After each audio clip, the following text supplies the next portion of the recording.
The heavy iron door of storage unit number 13 didn't look like a gateway to a nightmare when I first stood before it under the flickering fluorescent lights of the hallway. It was covered in a thick layer of industrial grime and a series of deep, rhythmic scratches that looked as though someone had been trying to claw their way out from the inside with their bare fingernails.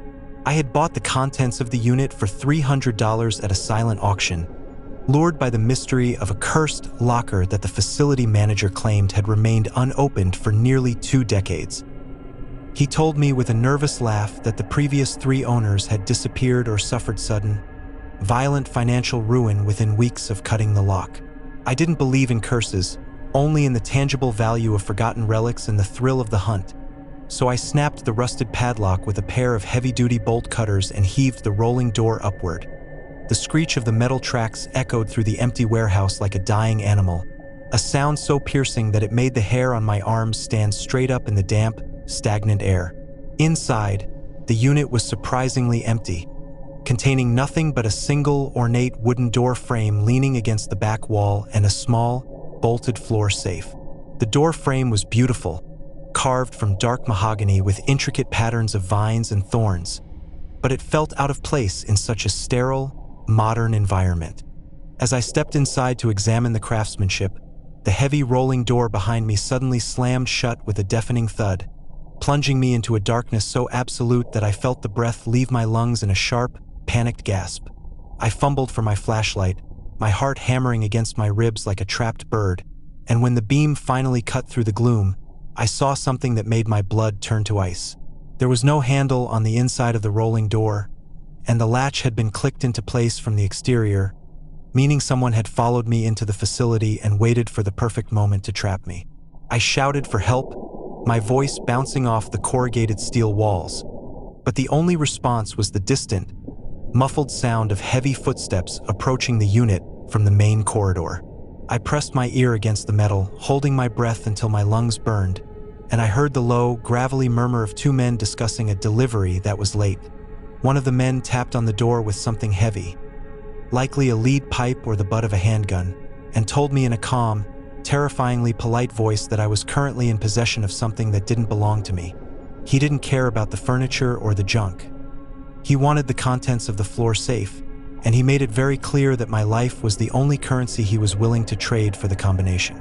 I realized then that the curse of the 13th unit wasn't supernatural at all, but rather a lingering debt owed to dangerous men who never stopped watching the door.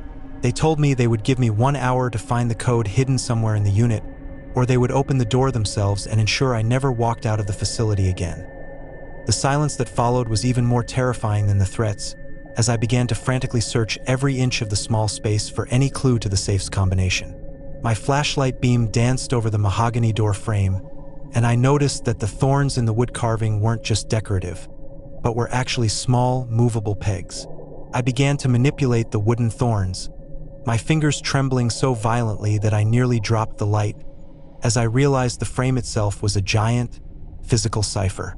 Each time I moved a peg, I could hear a faint mechanical click coming from the floor safe, a sound that felt like a heartbeat in the oppressive silence of the locker. Outside, the sun must have been setting because the air in the unit became frigid, and I could hear the men returning, their footsteps heavier and more purposeful than before. I had found 3 of the numbers, but the 4th remained a mystery, and the sound of a key turning in the exterior latch sent a jolt of pure adrenaline through my system. I looked at the door frame one last time and saw a small date etched into the very bottom of the wood, a year that had been polished smooth by many hands over many decades. I spun the dial on the safe to the final digits of that year just as the rolling door began to creak upward, revealing the silhouettes of 2 large men framed against the dim hallway light. The safe door popped open with a metallic hiss, revealing a thick stack of ledger papers and a collection of high-grade diamonds that caught the light of my flashlight like shards of broken stars. I didn't have time to think or negotiate, so I grabbed the heavy wooden door frame and shoved it forward with every ounce of strength I possessed, catching the lead man off guard and pinning him against the opposite wall of the narrow hallway. The second man lunged for me, his face twisted in a snarl of rage, but I swung my heavy industrial flashlight into his temple, feeling the impact vibrate up my arm as he slumped to the concrete floor. I didn't look back to see if they were getting up. I simply ran toward the emergency exit at the end of the corridor, my boots thudding against the floor in a desperate rhythm. I burst through the final door and into the cool night air, the stars overhead looking indifferent to the life and death struggle that had just unfolded in the dark. I kept running until I reached the main road, where I flagged down a passing patrol car, my hands still covered in the dust and grime of the unit that was never supposed to be opened. The police later found the unit empty, the men gone, and the mahogany door frames smashed into kindling, as if someone wanted to erase every trace of the secret I had uncovered. I still have one of the small wooden thorns in my pocket, a reminder that some doors are kept locked for a reason, and that the greatest horrors aren't ghosts, but the living men who wait in the shadows for you to find what they lost. I never went back to another storage auction, and to this day, I cannot look at a red mahogany door without wondering what secrets are hidden within the grain of the wood. The heavy, soundproof door at the rear of the old Crestview Community Theater was painted a dull, peeling black that seemed to absorb the dim light of the alleyway like a sponge. Local actors called it the gallows door because of a tragic accident that had happened 40 years ago. And since then, the heavy iron handle had a reputation for sticking at the worst possible moments, leaving people trapped in the dark for hours. I was a junior stage manager, and it was my job to do the final sweep of the building at midnight, ensuring every prop was put away and every light was killed before I exited through that cursed black door. The air inside the theater always felt thick and stagnant, smelling of ancient dust and the faint, sweet scent of stage makeup that never quite seemed to wash away from the floorboards. As I made my way through the wings of the stage, my flashlight beam cut through the darkness, catching the glint of fake swords and the hollow eyes of plastic mannequins that looked far too much like frozen people in the shadows. I reached the backstage entrance and gripped the cold iron handle, ready to push it open and breathe in the fresh night air, but the mechanism didn't budge even an inch. I put my shoulder against the steel and shoved with all my weight, but the door felt as though it had been welded shut from the outside, a solid wall of metal that refused to acknowledge my existence. I laughed nervously to myself, thinking it was just the old building settling in the cold, until I heard a faint, rhythmic tapping coming from the other side of the wood. It wasn't the sound of a person knocking for help, but rather the slow, deliberate clinking of a metal tool against the hinges, as if someone were methodically removing the pins one by one. I backed away from the door, my heart pounding so loudly in my ears that it drowned out the silence of the empty auditorium, and I realized that I was completely alone in a soundproof building with no windows. I tried to call the police, but the thick concrete walls and the lead lining of the theater acted like a shield, leaving my phone with 0 bars and a dying battery that flickered like a warning light. The tapping stopped abruptly, and for a long, agonizing minute, the only sound I could hear was the ragged rhythm of my own breathing echoing off the high rafters. Suddenly, the heavy deadbolt on the inside of the door began to turn, slowly and smoothly, as if someone had a master key that shouldn't even exist in the hands of a stranger. I scrambled backward into the prop room, ducking behind a heavy velvet curtain just as the black door creaked open, admitting a sliver of moonlight and the tall, thin silhouette of a man carrying a heavy canvas bag. He didn't turn on the lights, but instead, he began to whistle a low, haunting tune that I recognized from the play we had performed earlier that evening, a melody that felt like a cold finger tracing the length of my spine. He walked with a heavy, dragging limp, his boots clicking against the concrete floor as he moved toward the center of the stage, searching for something with a terrifyingly calm purpose. I watched through a gap in the curtain as he opened his bag and pulled out a long, serrated blade and a roll of industrial-strength duct tape, laying them out on the prompt table with the precision of a surgeon preparing for a delicate operation. I realized then that he wasn't a thief looking for equipment, but a predator who had been watching me from the shadows of the alley for weeks, waiting for the one night I was left alone with the cursed door. He called out my name in a voice that was barely a whisper, yet it carried through the silent theater with the force of a physical blow, demanding that I come out and take my final bow before the night was over. I knew that if I stayed hidden, he would eventually find me by the scent of my fear or the sound of my pulse, so I began to crawl through the darkness toward the technician's booth. The booth was elevated and had a heavy plexiglass window, but more importantly, It housed the controls for the overhead stage weights and the fire suppression system. I moved like a ghost, avoiding every creaky floorboard I had memorized during rehearsals, while the man moved closer to my hiding spot, his blade catching the faint light as he slashed through the very curtains I had been standing behind just moments before. I reached the ladder to the booth and climbed upward, my muscles screaming with the effort of remaining silent while the killer stood directly beneath me, sniffing the air like an animal sensing prey. I reached the control panel and placed my hand on the emergency lever, praying that the old machinery wouldn't fail me now when my life depended on a single mechanical click. I didn't wait for him to look up. I slammed the lever down with everything I had, and the heavy sandbags used for the backdrops came crashing down from the ceiling in a thunderous roar of dust and hemp rope. One of the weights caught the man's shoulder, pinning him to the stage floor and sending his knife skittering across the wood into the dark orchestra pit. I didn't stay to see if he was conscious.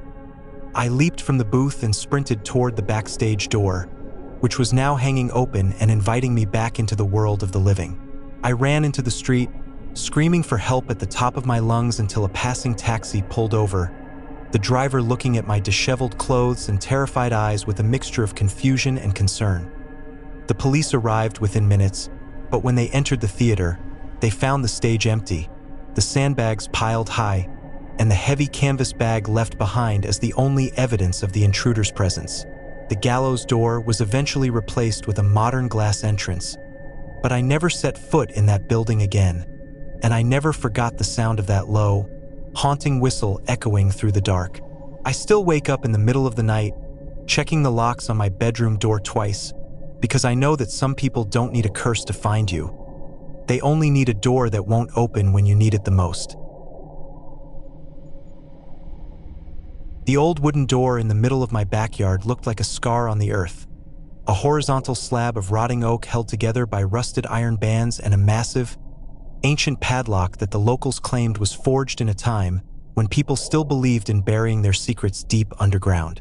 They called it the breathing door because on cold autumn nights, a faint mist would seep through the cracks in the wood, making it look as though the very ground were exhaling a final, dying breath. I had moved to this remote farmhouse to find peace and solitude, but every time I walked past that cellar door, I felt a heavy, suffocating sense of dread that made me pick up my pace until I was safely back inside the warmth of the kitchen. I told myself it was just an old structure reacting to the change in temperature, but deep down, I knew that the hinges were far too well-oiled for a door that was supposed to have been abandoned for 50 years. One Tuesday night, while a fierce thunderstorm was rattling the windows of the house, I looked out into the yard and saw a flicker of light reflecting off the wet grass near the cellar entrance. My heart skipped a beat as I realized the massive padlock was missing, leaving the heavy oak door slightly ajar like a dark, hungry mouth waiting to be fed. I grabbed my heavy raincoat and a sturdy iron poker from the fireplace, stepping out into the mud and the lashing rain to investigate what I assumed was a simple case of vandalism or a curious neighbor. As I approached the opening, I heard the faint, metallic hum of a high-powered radio transmitter coming from the darkness below, a sound so modern and out of place that it made my blood run cold in an instant. I leaned over the edge to pull the door shut, but a hand reached out from the blackness, a hand wearing a tactical glove, and gripped the edge of the frame with a strength that was terrifyingly human. I didn't scream. I simply reacted, slamming my heavy boot down onto the fingers and hearing a satisfying crunch before I heaved the door shut and threw my entire body weight on top of it. From beneath the wood, I heard the muffled curses of several men, their voices calm and professional, which was far more frightening than if they had been shouting in a blind rage. They began to shove against the door from below, the old wood groaning under the pressure of 3 or 4 grown men trying to breach the only barrier between us. I realized with a jolt of pure terror that I couldn't hold them forever, and the mud was making it impossible for me to find any leverage to keep the door pinned down against their coordinated strength. I looked around the dark yard, the rain blinding me, and spotted my old pickup truck parked just a few yards away near the garden shed. I waited for the next heavy shove from below, and the moment the door dropped back down, I sprinted through the mud, my lungs burning as I dived into the driver's seat and fumbled for the keys in my pocket.